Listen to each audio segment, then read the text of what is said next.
Hello student, मैं यामिनी वैष्णव आप सभी का अपने यूट्यूब चैनल फैवमैथ में स्वागत करती हूँ। आज का जो लेक्चर है हमारा कॉम्प्लेक्स एनालिसिस में है और आज का जो टॉपिक है वो है लिवोलियस थ्योरम। तो चलिए स्टार्ट करते हैं।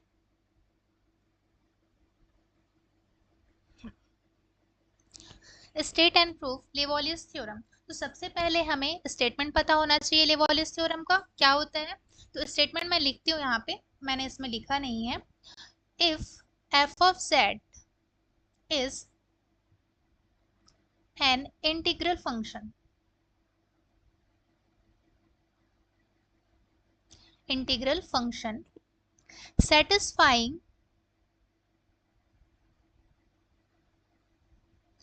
the inequality modulus of f of z less than equals to capital M for all values of z where M is a positive constant,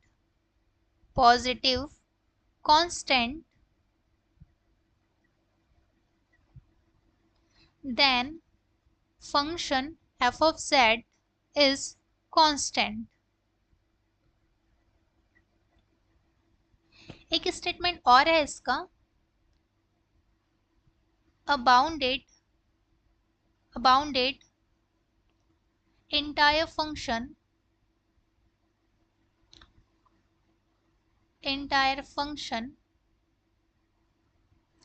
is constant।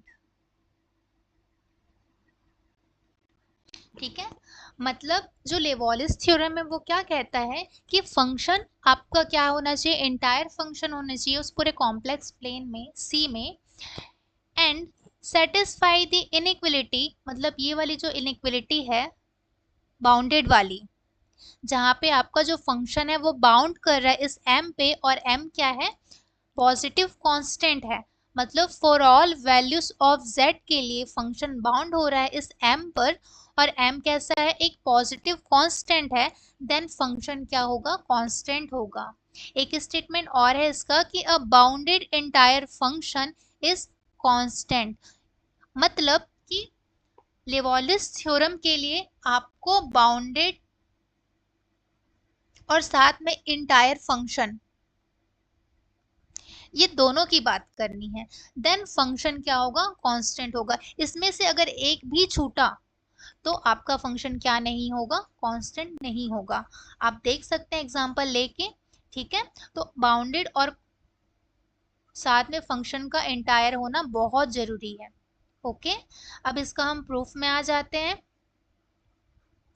मैं यहाँ पे पीपीटी में पूरा प्रूफ, फुल प्रूफ रखी हूँ इसका, और साथ में मैं कराते हुए जाऊंगी, तो आप चाहे तो ये देख भी सकते हैं। ओके, चलिए, तो सबसे पहले हमें प्रूफ में आ जाना है।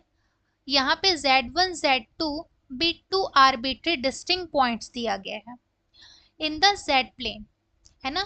z1 एंड z2 कैसे पॉइंट्स है, दो डिस्टिंक्ट पॉइंट्स है in the z plane. Let C be a circle, जो सी है वो क्या है, सर्कल है, with centre z1 and radius capital R such that the point z2 is interior to C, then by Cauchy integral formula we have। यहाँ एक circle है और सर्कल में जो z1 है वो सेंटर पॉइंट है, और इसका जो रेडियस है वो क्या है, R है, और z2 है वो क्या है, इंटीरियर पॉइंट है ना। दो पॉइंट लिया गया है, वो भी कैसे पॉइंट है, डिस्टिंक्ट पॉइंट है, और यहाँ पे जो z1 पॉइंट है उसको क्या बोला गया है, सेंटर, और जो z2 है वो क्या है, इंटीरियर है। ओके, तो यहाँ से हम इसके प्रूफ में आ जाते हैं। सबसे पहले आपको इसमें क्या यूज करना है, कॉची इंटीग्रल फॉर्मूला यूज करना है। आप सभी को आता होगा कॉची इंटीग्रल फॉर्मूला। हम किस पॉइंट के लिए करेंगे, एफ ऑफ z1 के लिए करेंगे। तो यहाँ से मिलेगा 1/2 pi iota integration on c F of z upon z minus z1 dz। Okay, वैसे ही हम Z2 के लिए ले लेते हैं Cauchy integral formula 1/2 pi integration on C F of Z upon Z minus Z1 dz। ये इक्वेशन नंबर फर्स्ट है, इक्वेशन नंबर सेकंड है। हम क्या करेंगे, इक्वेशन नंबर सेकंड से फर्स्ट को सब्सट्रैक्ट करेंगे। तो यहाँ से F of Z2 minus F of Z1 equal to 1/2 pi integration on C F of Z upon Z, sorry यहाँ पे Z2 आ जाएगा ना, Z2 के लिए था तो Z minus Z1 Z2 dz minus 1/2 pi integration on C F of Z upon Z minus Z1 dz। Okay, अब हम क्या करेंगे यहाँ पे दोनों में 1/2 पाई कॉमन दिख रहा है, हम बाहर ले लेते हैं इसे।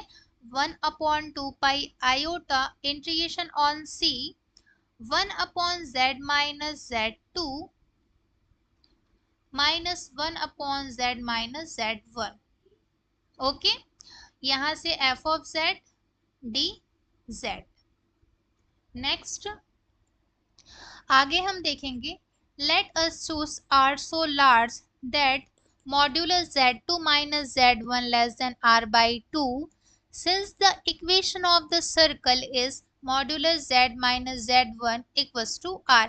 हमें पता है जो सर्कल का इक्वेशन है वो हमें दिया हुआ है z minus z1 equals to r, radius r दिया हुआ है, लेकिन उस इंटीरियर z2 से z1 सेंटर का जो डिस्टेंस है वो क्या है, ये लेस देन r बाई 2 है। ठीक है, अब आप बोलोगे कि यहाँ पे z माइनस Z2 भी तो है, इसका हम कैसे निकालेंगे रेडियस। तो यहाँ से हम एक काम कर सकते हैं, z minus Z1 plus Z1 balance करने के लिए, और यहाँ से माइनस Z2, इस तरह से हम लिख सकते हैं ऐसा।